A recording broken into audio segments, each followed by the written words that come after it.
એટલે civil hospital Rajkot સૌરાષ્ટ્રનું સૌથી મોટી હોસ્પિટલ છે. એટલે આનું 11 જિલ્લાની જિમ્મેવારી આવે છે. અને આની કારણે જે ગઈકાલે અને આજ બપોર સુધી જે મારી પાસે આંકડા આવ્યું છે, આમાં ટોટલ 80 કેસીસ એટલે 80 કેસીસ ખાસ કરીને જે ઉત્તરાયણ રિલેટેડ છે, જે દોડી રિલેટેડ છે, આનું આવ્યું છે. એટલે જે ગઈકાલથી આજ દિન સુધી જોયું છે, આમાં ગળામાં કાપવાનું છે, અમુક થોડું ફેસમાં પણ આવ્યું છે, અમુક થોડું આંખમાં પણ ઈજા થયું છે.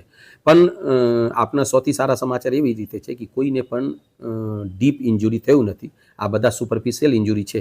અને સુપરફિશિયલ ઇન્જુરીની સારવાર જે છે આ આપણા સ્ટીચ કરીને અને પછી ડ્રેસિંગ કરીને આપણા 2 થી 3 કલાક ત્યાં વેટ એન્ડ વોચ કરવાનું. અને વેટ એન્ડ વોચ કરીને કંઈ બીજું કોમ્પ્લિકેશન નહીં થાય તો આનું આપણા ડિસ્ચાર્જ કરી દેવામાં આવ્યું છે. એટલે આ માટે આપણા અગાઉથી તૈયારી કરેલી હતી. અને અગાઉથી તૈયારીમાં જે પહેલાં જે ઇમરજન્સી વિભાગ છે, ઇમરજન્સી વિભાગમાં જે ડૉક્ટરનું ફાળવેલી કરેલી હતી, doctor, nursing staff, paramedical staff વર્ગ 4, આ તો પહેલાંથી કરેલી હતી. પણ ખાસ કરીને ઉત્તરાયણ માટે જે આપણા એડિશનલ સ્ટાફની ફાળવેલી કરેલી હતી. અને ખાસ કરીને આમાં 3 ડિપાર્ટમેન્ટને એલર્ટ મોડ ઉપર રાખેલી હતી. એક તો આંખ, નાક, કાન, ગળા, જેને આપણું ENT વિભાગ કહીએ.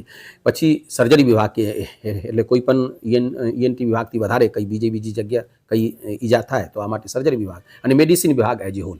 એટલે 3 વિભાગને આપણે એલર્ટ મોડ ઉપર રાખેલી હતી. અને આમાં એવી રીતે રાખેલી હતી કે જે ડૉક્ટર્સ છે, અમુક ડૉક્ટર્સનું ડ્યુટી ઇમરજન્સીમાં હોય, અમુક ડૉક્ટર્સનું ડ્યુટી વોર્ડમાં હોય.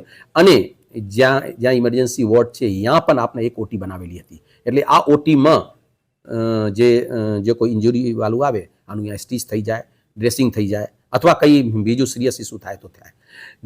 જે આપણા OT માટે જે ટાઈમ લાગે છે, જે એકવાર આપણું ઇમરજન્સીમાં બતાવી દઈએ, પછી ત્યાંથી 4th ફ્લોર અથવા બીજા બિલ્ડિંગમાં મોકલીએ, આનું જે ટાઈમ લાગે, આ ટાઈમનું બચાવવા માટે, આનું ટાઈમ સેવિંગ કરવા માટે આપણે અહીંયા એટલે તપાસ અને સારવાર બંને સાથે થઈ જાય. એટલે ઇમરજન્સીમાં આ બધું સુવિધા ઊભી કરેલી હતી. એટલે હજી સુધી કોઈ સિરિયસ કેસ ત્યાં આવ્યું નથી, જ્યાં સુધી મારી પાસે હજી સુધી રિપોર્ટ આવ્યું છે.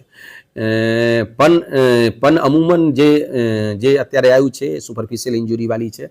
અને આ ન્યુરોનું એકાદ બે રેફરન્સ થયું છે. પણ એવી રીતે કોઈ સિરિયસ કેસ હજી સુધી મારા ધ્યાનમાં નથી.